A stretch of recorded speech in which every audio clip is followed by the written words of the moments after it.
Halo semuanya, perkenalkan nama saya Petrus Reynol Reo dengan NIM 2021008282. Di sini saya akan membahas materi tentang teori-teori dalam etika bisnis. Pertama ada pengertian etika bisnis. Etika bisnis merupakan suatu pedoman untuk bertindak menentukan yang baik dan yang tidak baik oleh para pelaku bisnis dalam menjalankan usaha bisnisnya. Ada berbagai aspek yang tercakup dalam etika bisnis yang mana nantinya diharapkan dapat membentuk nilai, norma, serta perilaku baik pada saat menjalankan suatu bisnis.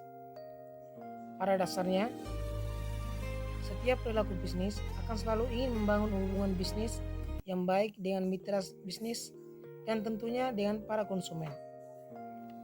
Untuk mewujudkan keinginan tersebut, selain dengan cara melatih setiap karyawan yang bekerja di perusahaan tersebut, berperilaku juga dapat dilakukan dengan cara menjalankan bisnis yang sesuai dengan etika yang berlaku.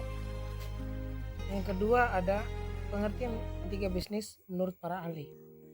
Yang pertama ada menurut Bertens, etika bisnis adalah bentuk dari sebuah pemikiran kritis mengenai moralitas dari sebuah kegiatan yang dilakukan. Yang kedua ada menurut Josephus, etika bisnis merupakan bentuk dari etika terapan yang menerapkan prinsip moral pada tindakan manusia dalam sebuah bisnis. Sasaran utama dari etika bisnis itu sendiri adalah moral dari perilaku bisnis.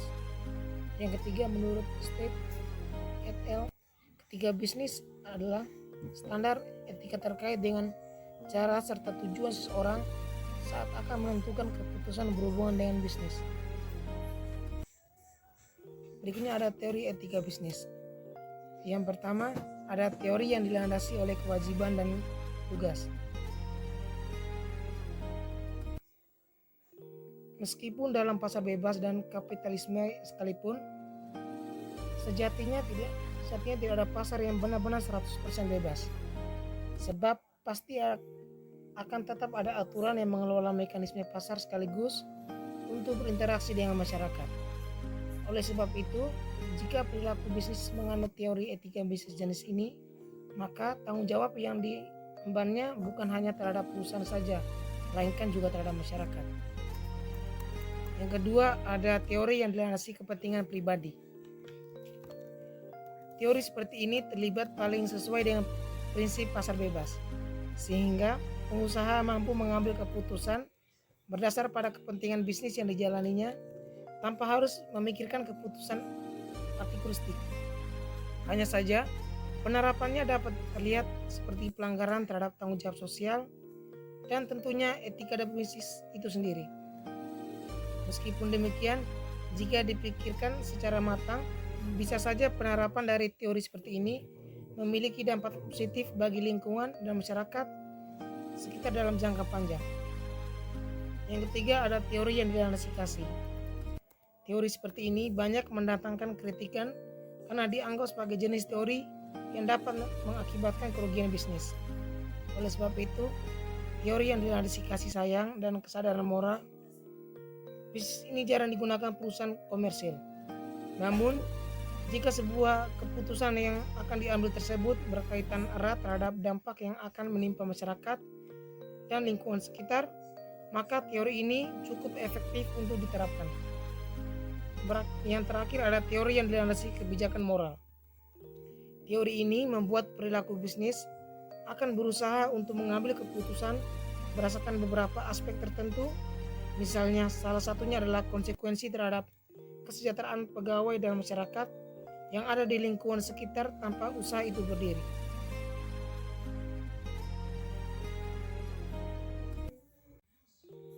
Yang berikutnya ada teori hak.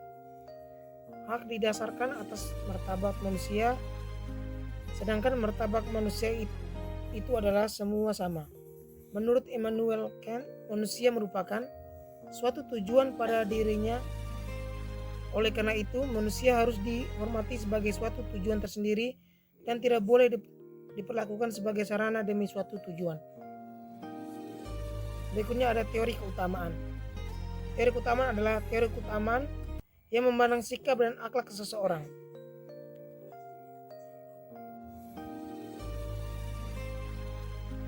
Teori ini adalah suatu tradisi lama yang sudah ada sejak filsafat Yunani kuno dari seorang tokoh yang bernama Aristoteles. Sehingga teori keutamaan yang ada di sekarang ini sebagian besar dianggap menghidupkan kembali pemikiran Aristoteles.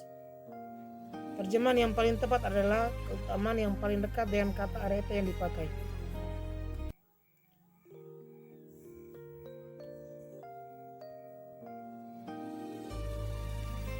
Berikutnya ada prinsip-prinsip etika bisnis.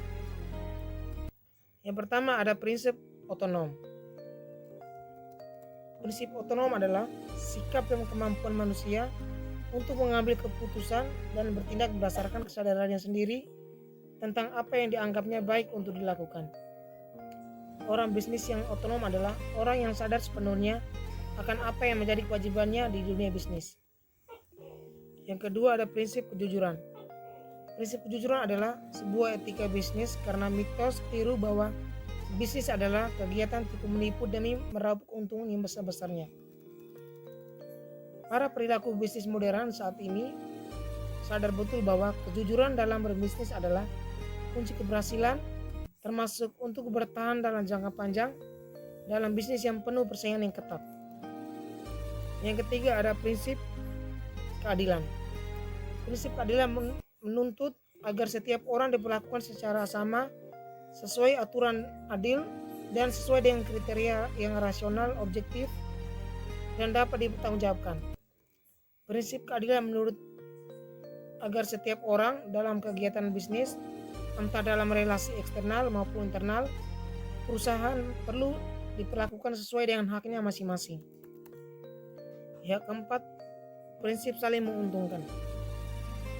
Prinsip ini menuntut agar bisnis dijalankan sedemikian rupa agar menguntungkan semua pihak. Apabila prinsip keadilan tersebut diterapkan, maka tidak ada pihak yang dirugikan. Prinsip ini mengedepankan hakikat dan tujuan bisnis yang saling menguntungkan semua pihak berkaitan dalam sebuah lingkungan bisnis. Yang terakhir ada prinsip integritas moral. Prinsip integritas moral itu terutama dihayati sebagai tuntutan internal dalam diri perilaku bisnis atau perusahaan agar dia perlu menjalankan bisnis yang tetap menjaga nama baiknya atau nama baik perusahaannya. Prinsip ini dilandasi kesadaran bahwa setiap orang harus dihormati hakikat dan martabatnya. Yang berikutnya ada penerapan etika bisnis dengan menjalankan cara berbisnis yang berbaik. Yang pertama ada pola pikir benar. Bagi seseorang pelaku bisnis, pola pikir akan sangat berpengaruh terhadap keberhasilan bisnis di masa yang akan datang. Fase permulaan bisnis seringkali dipandang sebelah mata, padahal fase itulah yang sangat penting bagi perkembangan bisnis ke depannya. Keberhasilan bisnis ditentukan dari mental pelaku bisnis yang mengawali berdirinya bisnis tersebut. Oleh sebab itu, sebagai seorang pelaku bisnis yang menjalankan bisnisnya dengan penuh etika juga harus mampu menanamkan dalam dirinya untuk selalu berpikiran positif dan harus mampu selalu bekerja keras serta pastinya tidak mudah menyerah dengan berbagai tantangan bisnis yang akan dihadapi. Tanamkan dalam diri bahwa risiko yang besar akan membuat Anda mampu memetik keuntungan lebih besar. Pola pikir seperti ini akan membuat Anda terus fokus pada setiap peluang yang ada di depan mata. Yang kedua ada fokus. Fokus pada dasarnya, bisnis tidak bisa dipisahkan begitu saja dengan kejelian menyikapi munculnya peluang yang ada.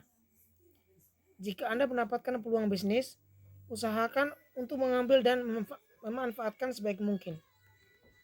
Jadikan setiap peluang untuk membuat Anda mampu mengembangkan bisnis yang sebelumnya yang sudah Anda rintis terlebih dahulu.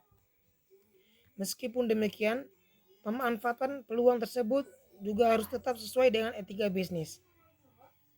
Yang ketiga ada sanggup belajar dari kegagalan. Jika Anda mengalami kegagalan saat berbisnis, maka sebaiknya Anda tidak perlu berpikir bahwa hal seperti itu adalah akhir dari segalanya. Jangan jadikan kegagalan alasan Anda berhenti berusaha mengembangkan bisnis, melainkan jadikan kegagalan itu sebagai pelajaran untuk dapat kembali berbisnis dengan cara dan strategi yang lebih baik. Kegagalan juga dapat membuat Anda lebih realistis dalam menjalankan suatu bisnis, sehingga strategi baru yang nantinya Anda terapkan itu akan mampu membuat bisnis yang Anda jalankan itu makin berkembang. Yang terakhir ada kesimpulan. Dalam berbisnis, harus memiliki sikap yang ditanamkan dalam prinsip maupun teori dalam berbisnis, sikap bekerja keras, kejujuran, dan adil. Hal ini dapat dipahami karena hal ini belum digali bersama tentang pemahaman teori tersebut.